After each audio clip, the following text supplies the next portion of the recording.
17h à Lomé au Togo, même heure à Ouagadougou au Burkina Faso, amis panafricains, diaspora africaine. Bienvenue au programme de Radio Canal K dans l'émission Fenêtre sur l'Afrique. Merci à nos auditeurs qui nous suivent actuellement câblés sur le www.canalk.ch à Libreville au Gabon. Nous sommes également synchronisés sur notre site partenaire, le togovie.com. RDG, Radio Démocratique Internationale Gabonaise, INRI Africa 2050, Radio Washington DC. Eh bien, merci de votre fidélité. Eh bien, comment gérer l'après Blaise Compaoré au Burkina Faso? Koulibaly Adama de la diaspora burkinabé sera l'invité de Fenêtre sur l'Afrique en direct depuis la France. Et au Togo, Jean-Pierre Fabre a été désigné candidat unique du CAP 2015, combat pour une alternance politique au Togo. Cette candidature répond-elle aux vœux d'union de l'opposition tant espérés par le peuple? Eh bien, depuis le Canada, Tché Nyamasali Lawson Helou, président du MTN, Mouvement pour un Togo nouveau, va nous accompagner dans le débat ouvert aux auditeurs de Fenêtre sur l'Afrique. Eh bien, ce sera dans une quarantaine de minutes. Vous pouvez également réagir sur les sujets du jour du débat en nous appelant au 0041 62 834 90 80. Et bien, amis auditeurs de Canal K, dans cette émission panafricaine, dans quelques instants, notre éditorial. Merci de nous être fidèles.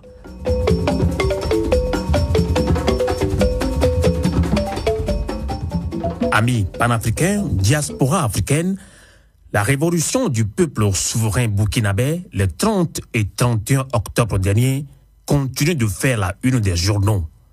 Plus loin, cette révolution mûrit les réflexions au sein de la communauté africaine et surtout dans certains pays africains, notamment en République démocratique du Congo, au Burundi, au Bénin, au Togo, au Gabon, etc.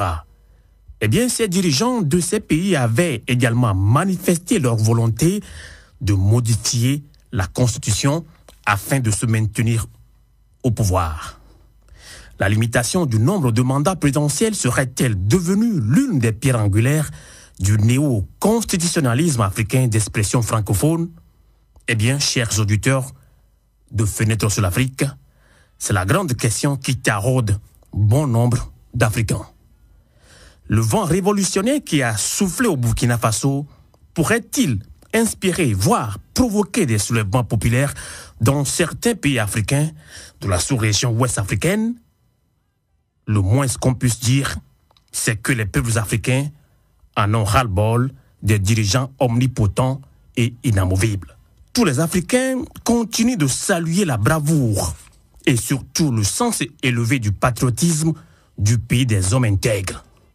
Oui, intègre, le peuple burkinabé l'est et il l'a assumé en chassant le vieux dictateur Blaise Compaoré par la pression de la rue. Amis panafricains, si nous faisons un tour au Togo, pays voisin du Burkina Faso, on a un scénario quasi identique. Eh bien, sauf que là, les choses se passent à l'envers. La famille Gnassingbé est au pouvoir depuis près de 50 ans. En 2003, le patriarche Eyadema a tripatouillé la constitution de 92. Le régime de Faure se trouve cette fois-ci pris à la gorge de toutes parts. L'Union européenne et l'opposition togolaise dans son ensemble demandent fermement que les réformes politiques soient opérées avant les élections présidentielles de 2015. Mais, amis auditeurs de Canal K, amis panafricains, à l'heure où nous vous parlons, Faure Gnassingbé et sa clique sont toujours dans leur logique de garder le pouvoir à tout prix. Le peuple togolais dans sa diverses composantes, y compris la diaspora togolaise, sont décidés à ce que la Constitution soit rétablie, au moins dans sa rédaction de 1992. Si la question est de savoir si le peuple togolais peut arracher les réformes, la réponse est un grand oui. Nous n'avons pour preuve que la démonstration populaire du 5 octobre 90, pour ne citer que cet exemple-là. Mais il faudra, pour que cela s'accomplisse, une opposition organisée et responsable. Nous avons soutenu que le fait de dégager un candidat unique, accompagné d'un programme commun de gouvernement et revendiquer en même temps la réalisation des réformes n'était pas contre nature. C'est pour cela que nous avions salué la mise en place du CAP 2015, combat pour une alternance politique au Togo et la présentation d'une candidature unique. Amis auditeurs, sauf que la mesquinerie, la fourberie et la sournoiserie de certains opposants s'activent à savonner la planche à cette nouvelle dynamique populaire. Les déclarations récentes de l'honorable Alphonse Pogo et le dernier billet de notre confrère Tino Kossi du journal Liberté Hebdo sur le cas de Maître Agboibor et le CAR sont très édifiantes. La récente interview de Madame Adjamago Johnson de la CDPA aussi apporte son lot de précisions intéressantes. Le peuple togolais voit de mieux en mieux dans ce brouillard que certains ont bien voulu servir en lieu et place d'actes responsables et dignes.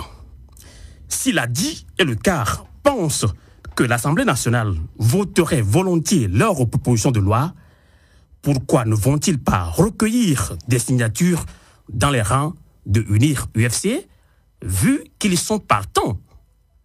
Ils n'ont pas besoin de la signature des partis au CAP 2015 pour ce faire, vu qu'apparemment, ils seraient, eux, opposés à la réalisation des réformes.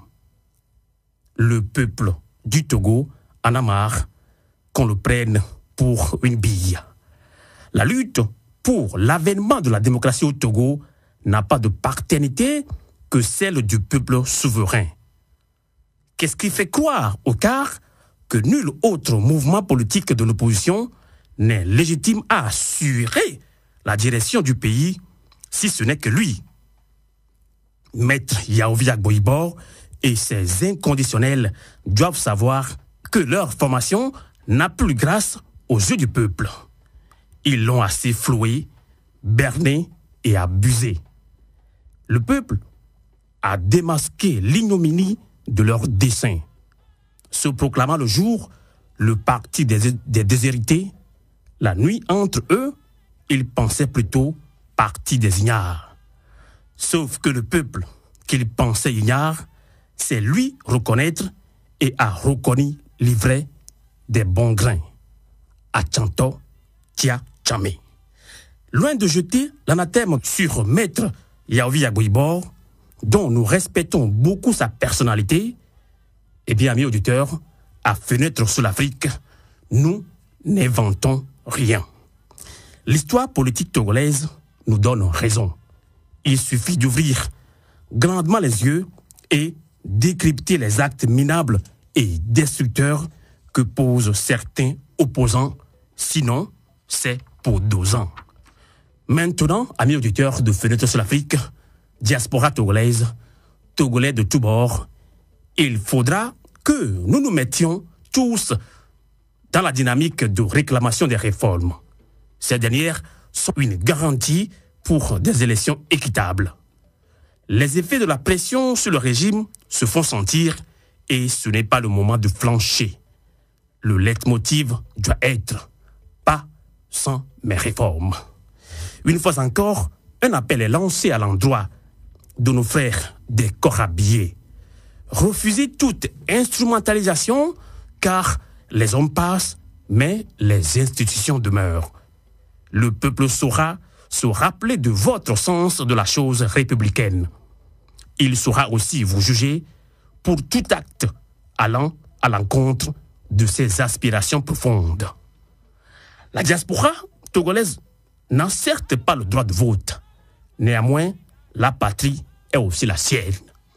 Le Togo nous appelle. Le Togo t'appelle. Toi, diaspora togolaise, n'hésite pas dans ton cœur. Merci de votre fidélité sur le www.canalk.ch.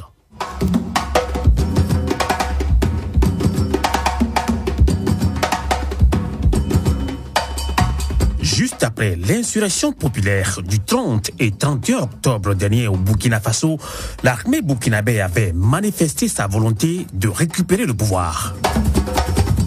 Mais finalement, sous la pression du peuple souverain burkinabé, la charte de la transition a été signée jeudi dernier à l'unanimité par les partis politiques, société civile et forces de défense de sécurité.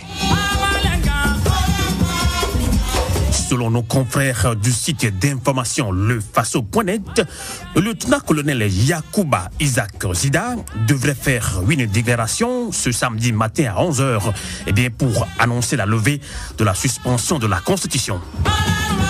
En rappel, c'est le 30 octobre dernier que le lieutenant-colonel Zida avait suspendu la Constitution à la place de la nation avant de se déclarer nouveau chef de l'État. Amis auditeurs de Fenêtre sur l'Afrique, une émission panafricaine, pour commenter et analyser l'après Blaise Compaoré, nous accueillons dans quelques instants en direct depuis Paris M. Coulibaly Adama, porte-parole du collectif contre la confiscation de la démocratie au Burkina Faso.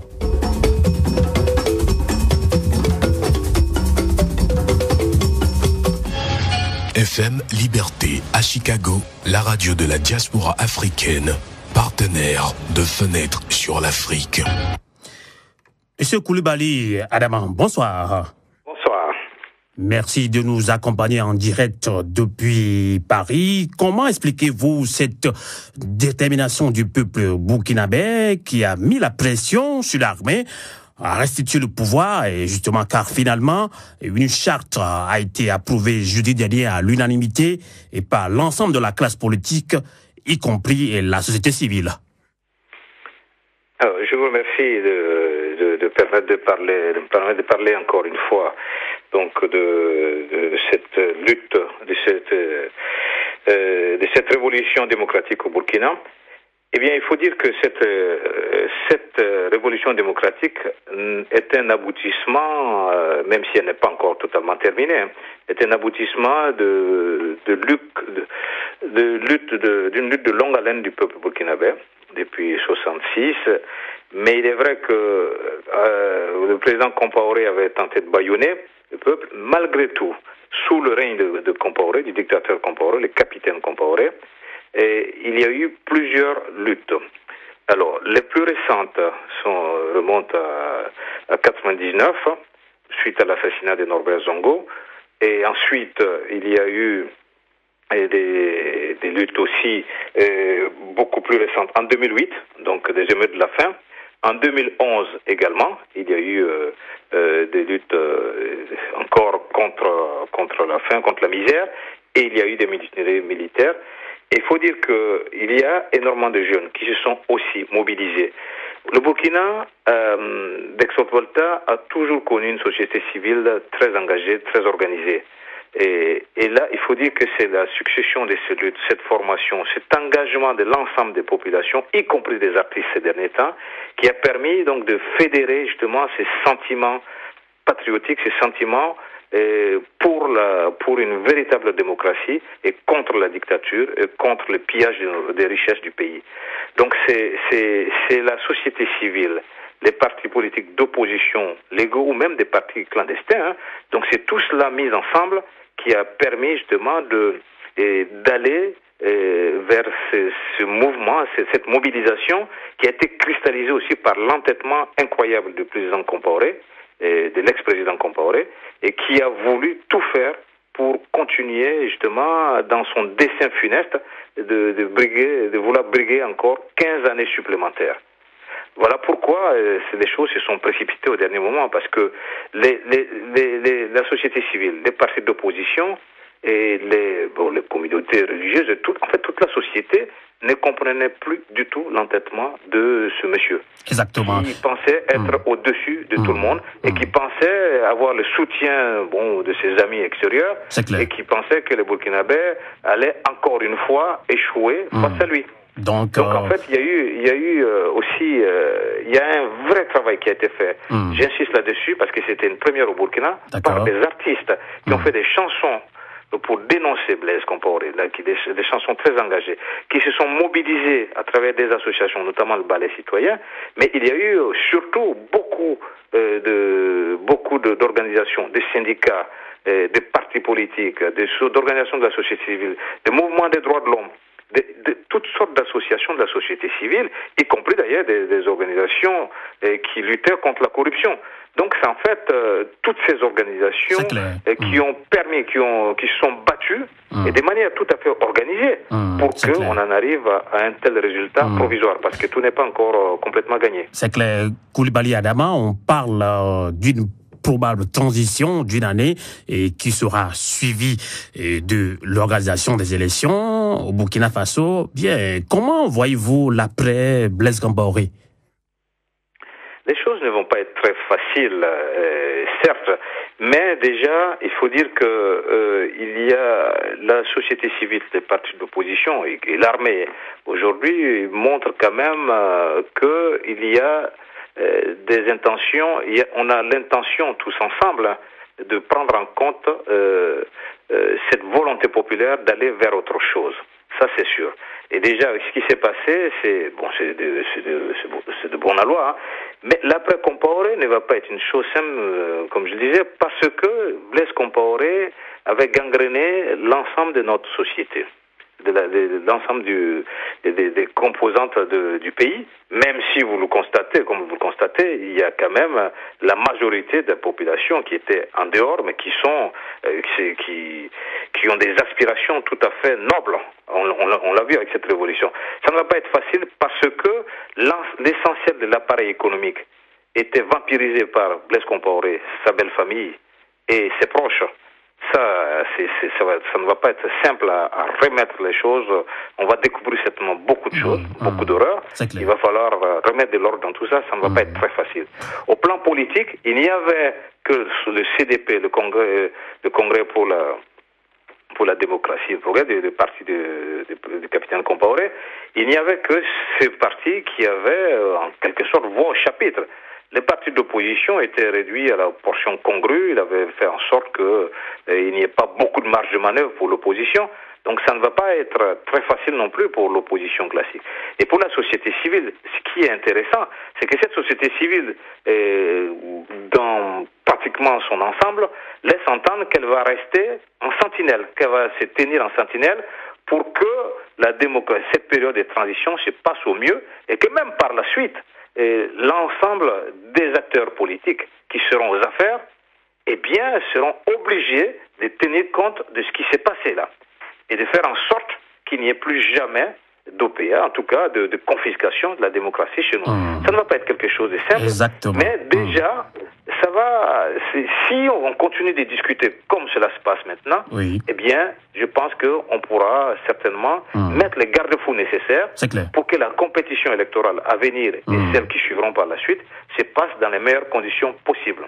Sinon, nous allons assister à un changement d'homme, mais ça sera une pure illusion. Et donc la révolution sera quand même confisquée. Exactement. Coulibaly Adama, François Hollande de la France avait déclaré il y a quelques jours que la France a beaucoup aidé Blaise Compaoré à quitter Ouagadougou lors de la révolution, et ce qui n'a pas été du tout du goût de beaucoup de Burkinabés qui souhaitaient voir l'ancien dictateur Blaise Compaoré devant les barreaux, surtout dans l'affaire de l'assassinat de feu Thomas Sankara. Quelle est votre réaction? Alors, oui, il faut dire que c'est quand même incroyable que le président François Hollande ait reconnu cela. Bon, c'est quand même bien qu'il ait reconnu, mais c'est quand même incroyable qu'ils le disent aussi publiquement et que, voilà, ils ont aidé un dictateur à fuir. On se rappelle encore que beaucoup, aujourd'hui encore, des criminels, ou en tout cas, la France va chercher très loin des gens qui ont porté atteinte à la sécurité des citoyens français. Et là, il est question même de ramener en France un Canadien, un Libano-Canadien, qui est soupçonné d'avoir été l'auteur d'un attentat. Alors que nous avons affaire à un dictateur qui a muselé son peuple pendant 27 ans, qui a assassiné avec les forces publiques, donc avec les moyens du pays, donc de la patrie, Donc l'appareil d'État qui lui a été confié, les moyens, les impôts de nos parents et de nos impôts qui ont permis d'acheter toutes ces armes, il a utilisé ces armes pour griller Thomas Sankara, pour griller et pour tuer également Norbert Zongo, qui était un digne fils du Burkina, pour tuer un autre d'ailleurs, qui se trouvait être un de mes camarades militants à l'époque, Dabo Boukari, qui a été assassiné également. Donc voilà quelqu'un donc qui a assassiné, qui a fomenté des troubles dans plusieurs pays d'Afrique. Et donc qui a causé des milliers de morts dans ces luttes où il y a eu des enfants soldats, et qui est aidé par la France pour partir comme si de rien n'était, alors que le Burkina se trouve encore au 180e rang sur 187 pays, avec un président qui dit avoir beaucoup travaillé, ça dans l'indice du développement humain, les derniers, et qui dit, pour un président qui dit avoir beaucoup travaillé pour son pays, alors qu'il s'est considérablement enrichi. Donc, il y a eu des crimes économiques, des crimes de sang. Et là, c'est connu. Et d'ailleurs, il faut dire que les Nations Unies il y a des rapports des Nations Unies qui indexent le Burkina comme étant une plaque tournante dans des rapports de l'ONU, dans le trafic d'or, de diamants et de cocaïne. Oui. Et le président Hollande, il sait tout ça. Et voilà donc il a porté assistance à un dictateur qui est un sanguinaire, qui est un assassin. Eh bien, c'est quand même incroyable. Mais ça montre exactement que, Koulibaly, le président Compaoré, comme d'autres dictateurs africains, ont des accointances avec la France aujourd'hui encore. C'est la France-Afrique. On vous comprend que vous vous indignez contre cette attitude de la France qui a aidé Blaise Compaoré à fuir Ouagadougou après l'insurrection populaire, la révolution au Burkina Faso, et bien mandaté également par la communauté économique des États de l'Afrique de l'Ouest, la CEDEAO. Le président togolais Faure Essomzina Gnassingbé a entrepris un voyage officiel le 11 novembre dernier au Burkina Faso. Justement, c'est pour une médiation après la chute de Blaise Compaoré. Des voix se sont élevées dans les milieux panafricains, car justement, l'Union européenne met la pression, interpelle Faure Gnassingbé à opérer les réformes politiques au Togo avant l'élection présidentielle de 2015. Alors, vous êtes également panafricain, M. Koulibaly Adama. Comment expliquez-vous la présence de Faure Gnassingbé comme médiateur au Burkina Faso?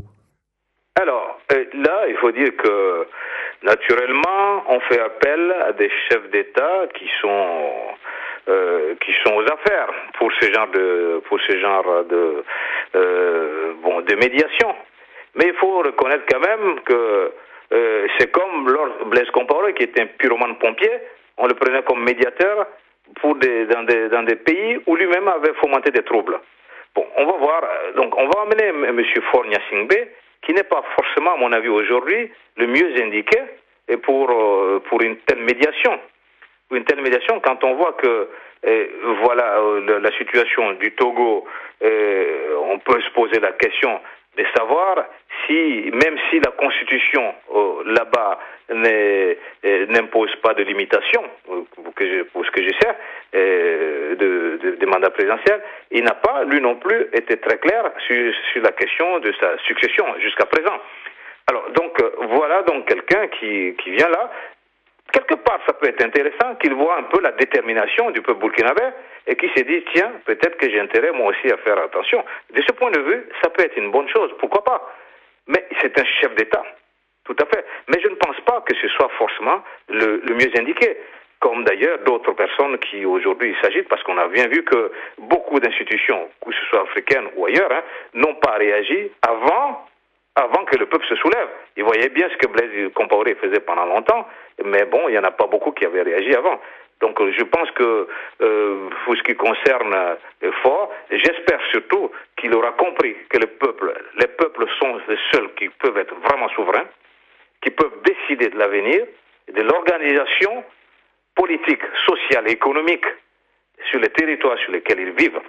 Et s'il comprend ces messages, et que le peuple togolais arrive à s'inspirer de ce qui s'est passé à Ouaga, et que le peuple burkinabé fasse en sorte de réussir vraiment cette transition, pour que ce soit une véritable transition, une véritable révolution démocratique, qu'elle ne soit pas confisquée, je pense que ça sera bénéfique pour les autres pays d'Afrique. Parce que nous avons le même, comment dirais-je, nous sommes sur le même bateau. L'Afrique a besoin d'être libre aujourd'hui, d'être démocratique et de pouvoir progresser justement sur le plan économique, sur le plan des institutions, et nous sommes dans le même bateau. L'Afrique doit être, à partir de ce moment, il y aura véritablement les conditions pour une véritable unité africaine. Merci beaucoup, Coulibaly Adama. Je rappelle à nos fidèles auditeurs, auditrices de radio, que dans cette émission panafricaine Fenêtre sur l'Afrique, que vous êtes porte-parole du collectif contre la confiscation de la démocratie au Burkina Faso.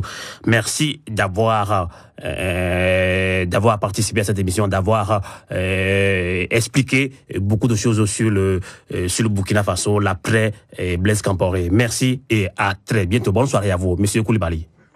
Merci beaucoup. TogoCity.com, ici Lomé.com, TogoActualité.com, Togo-online.co.uk, CRDTogo.com.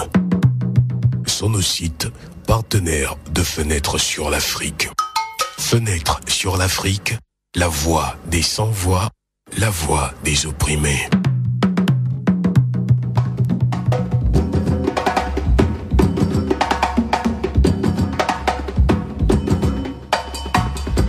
Il y a quelques jours, CAP 2015, combat pour une alternance politique au Togo, a été créé par 8 formations politiques issues du collectif Sauvons le Togo et la coalition Arc-en-Ciel. Après plus de 2 mois de concertation en conclave, ces 2 grands regroupements politiques ont enfin désigné un candidat unique à la personne de Jean-Pierre Fabre, principal leader de l'ANC, Alliance nationale pour le changement. CAP 2015 réussira-t-il à obtenir la réforme politique avant l'élection présidentielle de 2015? CAP 2015 répond-il aux vœux du peuple togolais souverain? Ce nouveau regroupement serait-il à même de ratisser large afin d'affronter Faure Gnassingbé pour l'élection présidentielle de 2015?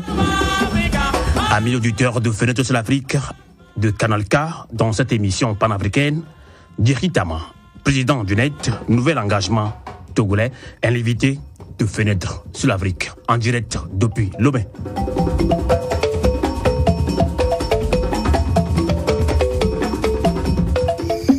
Radio Denigban, basé aux USA, partenaire de Fenêtre sur l'Afrique.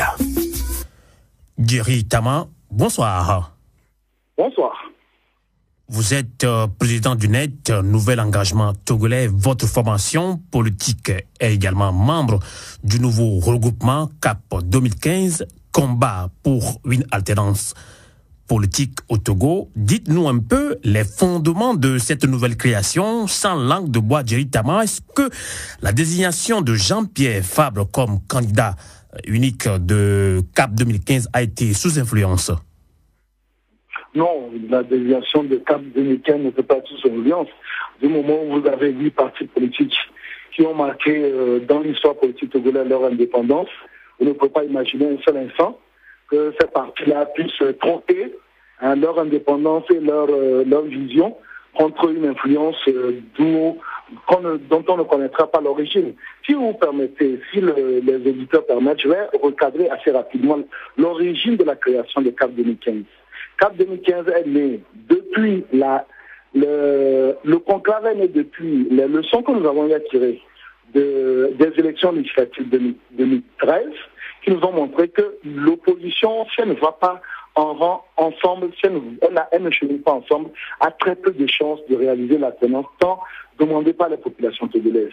Donc au lendemain des élections législatives de 2013, tout le monde a développé l'idée qu'il fallait absolument qu'on se rencontre. Et les 2 rassemblements de l'opposition qui existaient à l'époque, à savoir le CST et la Canciel, ont décidé de se rencontrer. Les rencontres ont commencé depuis même novembre 2013, de se rencontrer, de mettre en place quelque chose. Et c'est ce quelque chose-là qui a commencé à partir du 1er juillet 2013, 2014 plutôt, avec les premières échéances de la coalition du conclave. Et le conclave, malheureusement, a fait 3 mois. Mais dans le conclave, il y avait d'une part la réflexion sur les réformes et d'autre part la question de la candidature unique.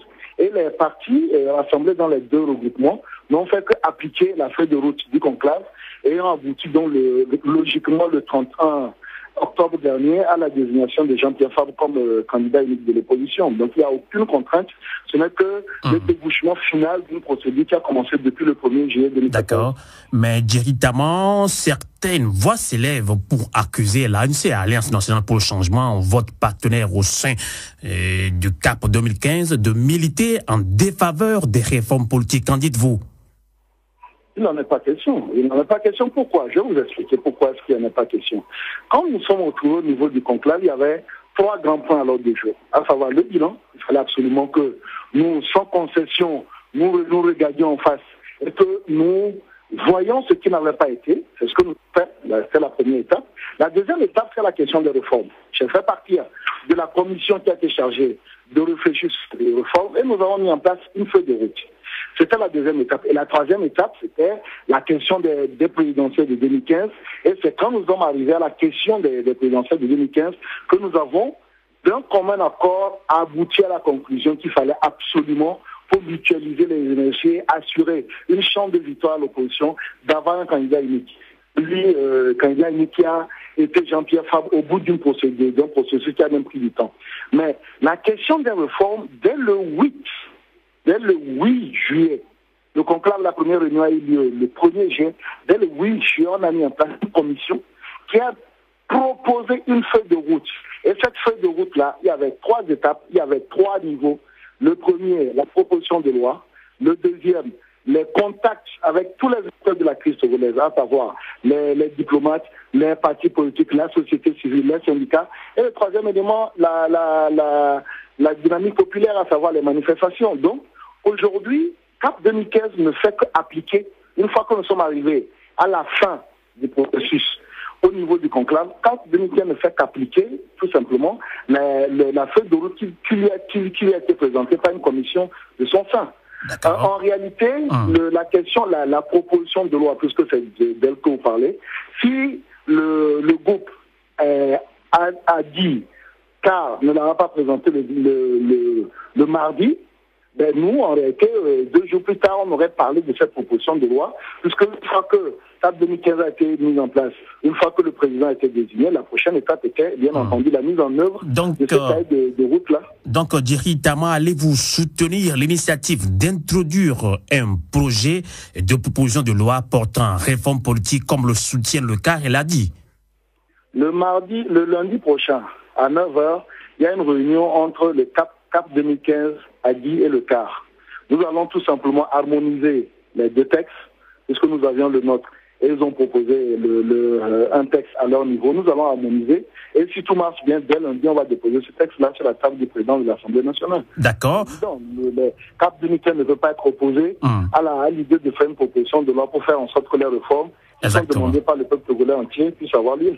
Merci pour l'info. Parlons d'actualité. Nicolas Lawson, président du PPR, un parti politique au Togo. Nicolas Lawson pense que sans les réformes, aucune élection ne sera possible au Togo. Il vient même de demander à ses militants et sympathisants de boycotter l'élection présidentielle de 2015. Eh bien, s'agissant des réformes, pour lui, la chose la plus simple à faire est que le gouvernement actuel réintroduise le projet de loi rejeté par l'Assemblée nationale et ce gouvernement travaille à faire passer ce projet de loi. Votre réaction, Jerry Taban? Non, notre réaction, c'est qu'il faut être, il y a la réelle politique. C'est-à-dire qu'on peut être absolument dans les propositions et on peut être aussi sur le terrain à regarder la réelle politique. Le premier élément, c'est que le boycott n'a jamais résolu aucune crise politique dans aucun pays. Moi, j'aimerais bien qu'on montre un seul pays où le boycott d'une élection qui est légale. Restons encore dans le cadre de l'égalité. Aujourd'hui, nous voulons faire des réformes. Nous avons malheureusement pas la majorité à l'Assemblée pour le faire.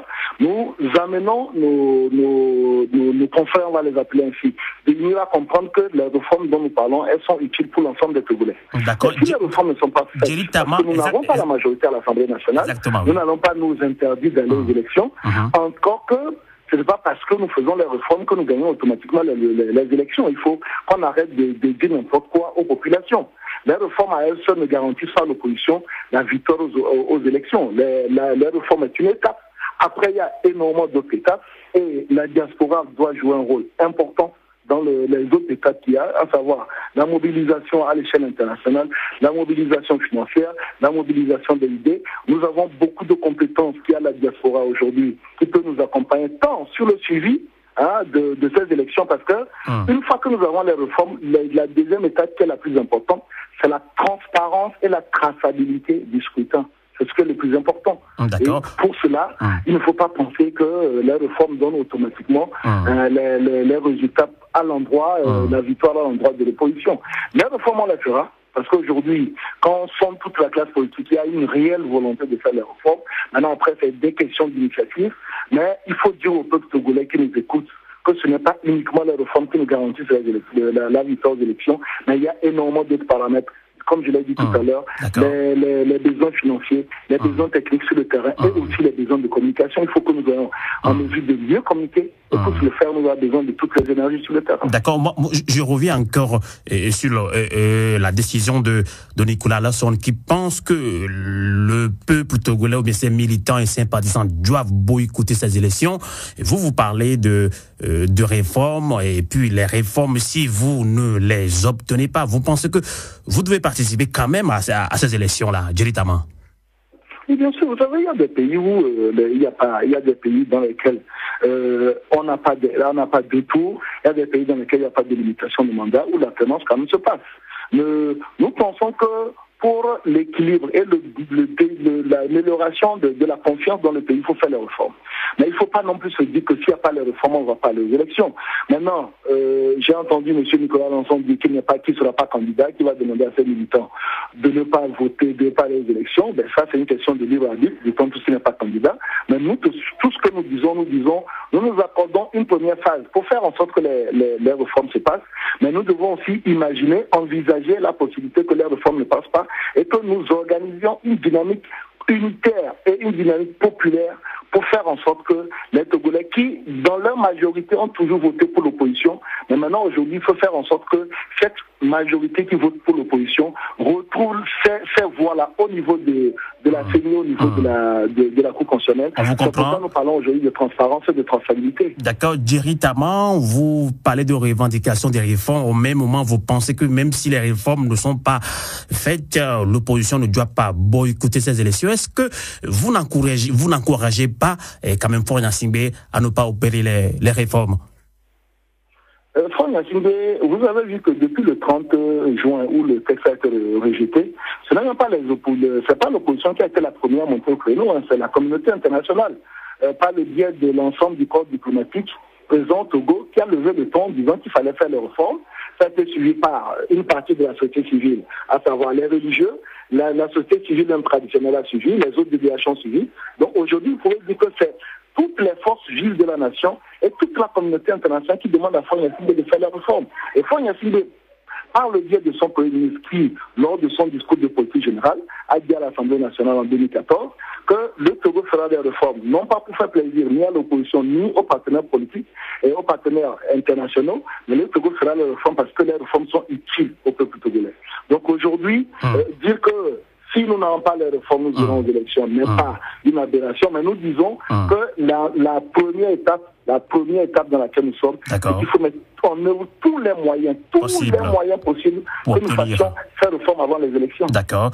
Directement parlant de la révolution au Burkina Faso, que vous inspire la révolution au pays des hommes intègres? Eh bien, justement, on l'avait vu, l'armée burkinabé a joué un grand rôle, très prépondérant dans cette révolution, c'est-à-dire qu'une grande partie de l'armée a soutenu la révolution. Comment vous l'expliquez en tant qu'un ancien militaire?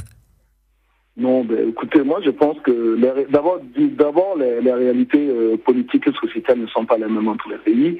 Au Togo, nous avons une armée qui malheureusement s'identifie au pouvoir en place, alors que vous prenez le Burkina Faso, il y a 2 ans, l'armée avait montré des signes d'indépendance. Vous savez qu'il y a des mutineries dans beaucoup de régiments.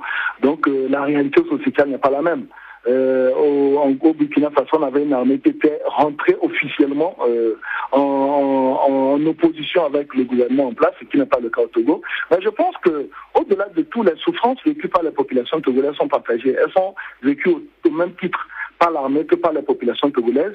Et aujourd'hui, il revient à l'opposition d'avoir un discours rassembleur. un discours qui fasse comprendre à toutes les composantes de la société togolaise, à savoir l'administration publique, l'administration militaire, la société civile. Tous les constituants doivent s'identifier dans le discours de l'opposition et c'est ce que nous essayons de faire au niveau de CAP 2015 en faisant comprendre que la souffrance togolaise est partagée par tout le monde et l'échec de gouvernance, l'échec de gouvernement, la paupérisation continuelle de la population togolaise est du ressort de ceux qui sont au gouvernement. Eh bien, Jerry Taba, nous sommes arrivés à la fin de notre entretien que vous avez bien voulu nous accorder en direct depuis Lomé. Un dernier mot à l'endroit de la diaspora, puisque cette émission elle est très suivie par la diaspora africaine et togolaise. Le dernier mot que je dois dire, c'est que nous avons une manifestation populaire le 21 novembre prochain à Lomé. Je vais demander à tout le monde de pouvoir inciter la famille restée au Togo de prendre part à cette manifestation. C'est une manifestation pacifique. Nous insistons beaucoup sur ce mot. C'est une manifestation pacifique, mais il faut montrer au gouvernement en place qu'une bonne partie de la population, la majeure partie de la population est déterminée à ce que cette réforme ait lieu. Et pour le montrer, il faut juste être présent le 21 dans la rue de Lomé pour montrer notre détermination. Jerry Taba, merci. Je rappelle à nos auditeurs de Canal K dans cette émission panafricaine Fenêtre sur l'Afrique que vous êtes président du NET, Nouvel Engagement Togolais. Votre formation politique est également membre du nouveau regroupement CAP 2015. Merci de nous avoir accompagnés en direct depuis Lomé. C'est moi qui vous remercie. Brave peuple du Togo, il est temps pour une alternance politique en 2015. Toi seul peux arracher les réformes avant les élections en 2015. La diaspora n'a pas droit de vote, mais elle peut te soutenir, toi peuple souverain du Togo, à obtenir les réformes politiques. Où que tu te trouves, Initiative Diaspora 2015 t'appelle. Plus que jamais, la conjoncture sociopolitique est favorable pour la fin de la dictature monarchique au Togo.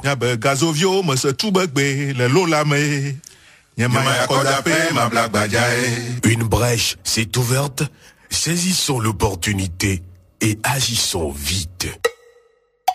Tu peux rééditer et en mieux la démonstration de ton sens de la patrie du 5 octobre 1990.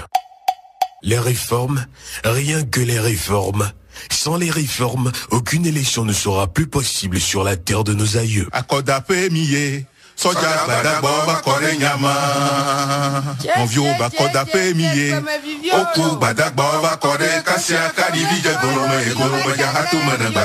Tel sera désormais le credo de ta mobilisation ainsi que de ta détermination. Peuple souverain, toi seul es souverain.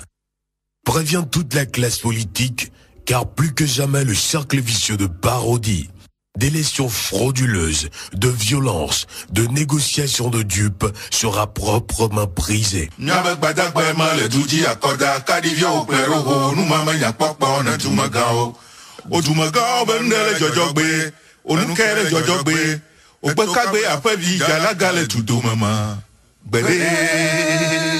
À l'instar du peuple frère du Burkina Faso, chères filles et fils du Togo, prenons la destinée de notre pays en main. Chers frères militaires, policiers et gendarmes, le peuple souverain duquel vous tirez votre légitimité et pour lequel vous êtes en mission de protection, vous ordonne le sens élevé du devoir républicain. Frère uniforme, je sais que tu fais ton boulot. Avant de m'abattre, regarde-moi encore une fois. Frère en arme, je sais que tu as un cœur. Avant de nous terminer, regarde-moi encore une fois. Brave peuple du Togo, tu es le seul artisan de ton bonheur ainsi que de ton avenir. Restez vigilants, organisés et mobilisés pour le changement. Vaincrons ou mourrons, mais dans la dignité. Ceci est un message d'Initiative Diaspora 2015 avec le soutien du mouvement du 5 octobre, MO5.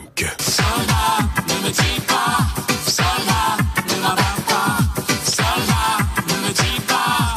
Soldat, ne m'abat pas.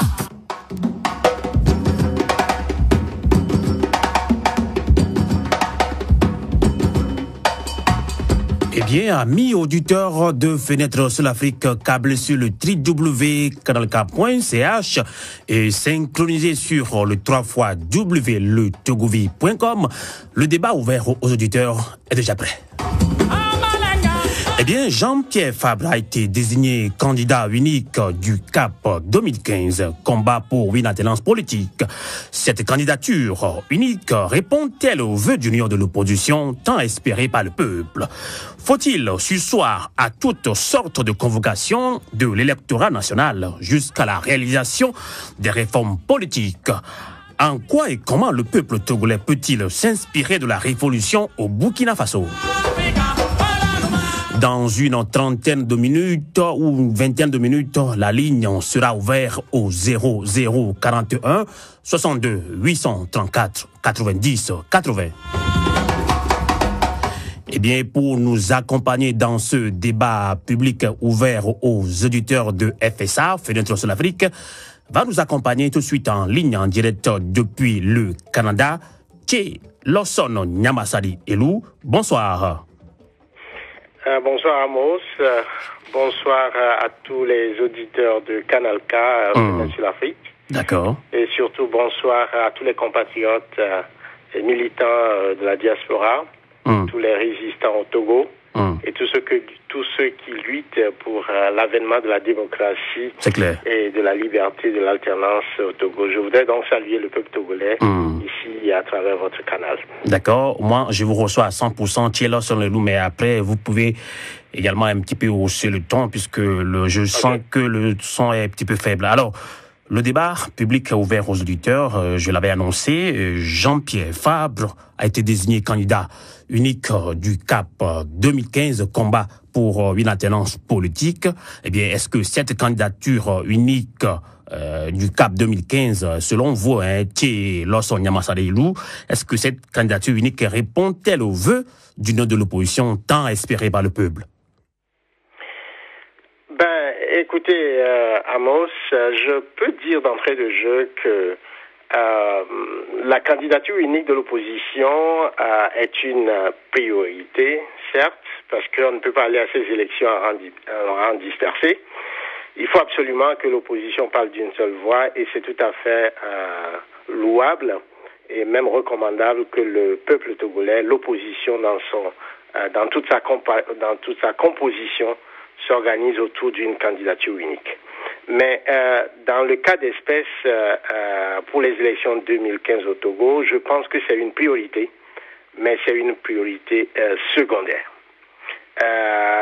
Il aurait fallu, et c'est ça notre position, la position de la diaspora et la position de la société civile dans son ensemble, il aurait fallu que les réformes politiques et économiques et sociales soient d'abord faites avant qu'on puisse parler des élections de 2015. Parce que nous estimons que sans les réformes, aucune élection ne devrait plus être possible au Togo. Et tout au long du débat, je m'efforcerai à l'expliquer avec des éléments concrets à l'appui.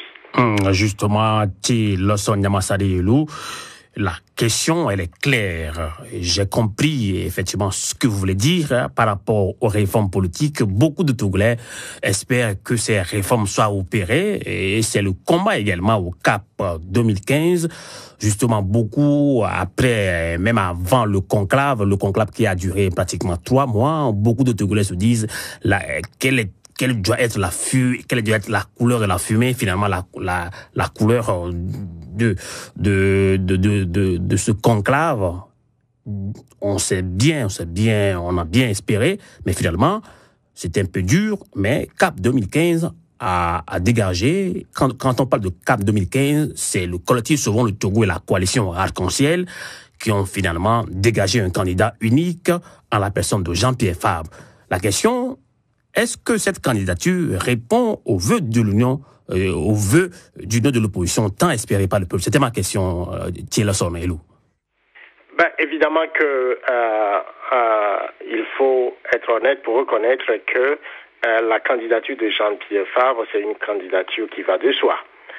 Il est le leader du parti le plus représentatif au Togo, compte tenu des élections législatives qui se sont déroulées fin 2007, je pense, et il est de fait ou de facto le leader de l'opposition au Togo. Il a été également candidat à l'élection présidentielle de 2010 et je pense que naturellement sa candidature est tout à fait recevable et le peuple togolais dans son ensemble soutiendra cette candidature qui est tout à fait valable.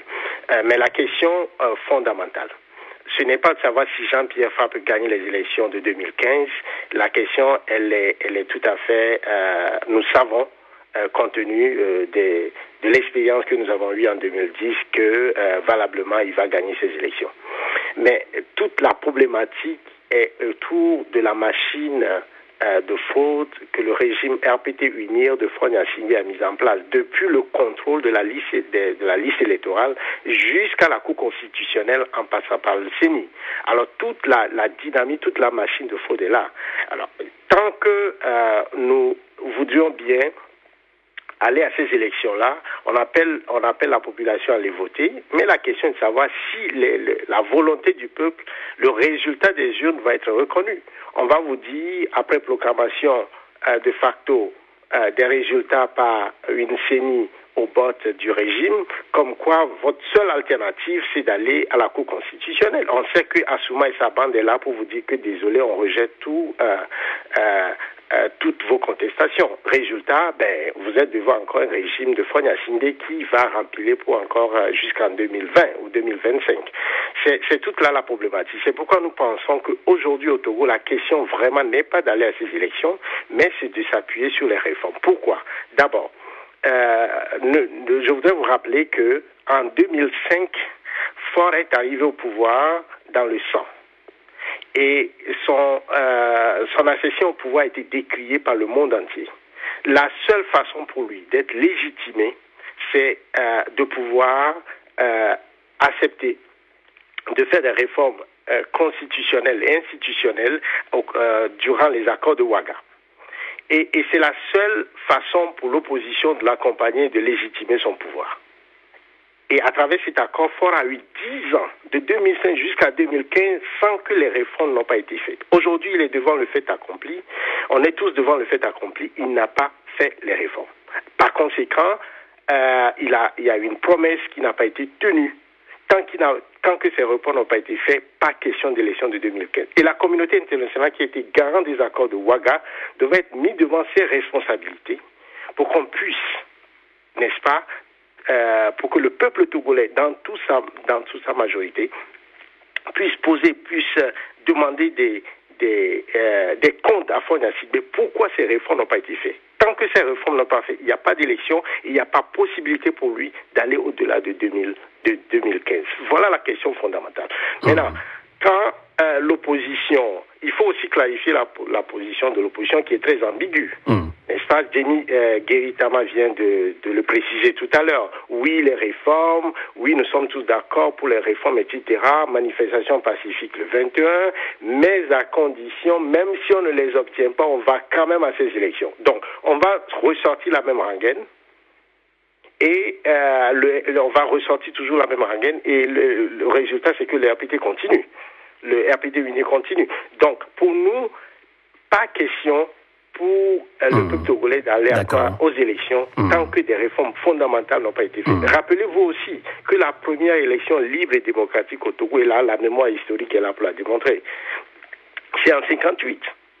C'est la première fois qu'il y a eu des élections libres et démocratiques au Togo, et on a vu comment les nationalistes ont réussi, à travers cette élection-là, à obtenir l'indépendance du Togo. Et depuis, le Togo a été mis sous la borde des militaires et on n'a plus jamais eu l'occasion d'organiser des élections libres, démocratiques au Togo et que le résultat soit reconnu. Pour une fois, en 2015, absolument, il faudrait que les conditions soient les conditions sine qua non soient remplies pour que ces élections soient organisées dans des conditions claires et que le résultat soit reconnu. Tant que ces conditions ne sont pas là, il n'y a pas question que on vous comprend. Les élections, c'est la loi du tout ou du rien cette fois-ci. Et il faudrait que Faure Gnassingbé comprenne ce message fondamental et que tous les acteurs du Togo aussi comprennent fondamentalement ce message-là, que ce n'est pas les élections qui sont importantes, mais fondamentalement les conditions dans lesquelles ces élections vont être organisées. D'accord. De toute façon, nous sommes là encore pour 8 heures de débat ouvert au public de Fenêtre sur l'Afrique. Juste après cette pause, vous pouvez commencer déjà en rentrant en ligne au 0041 62 834 90 80.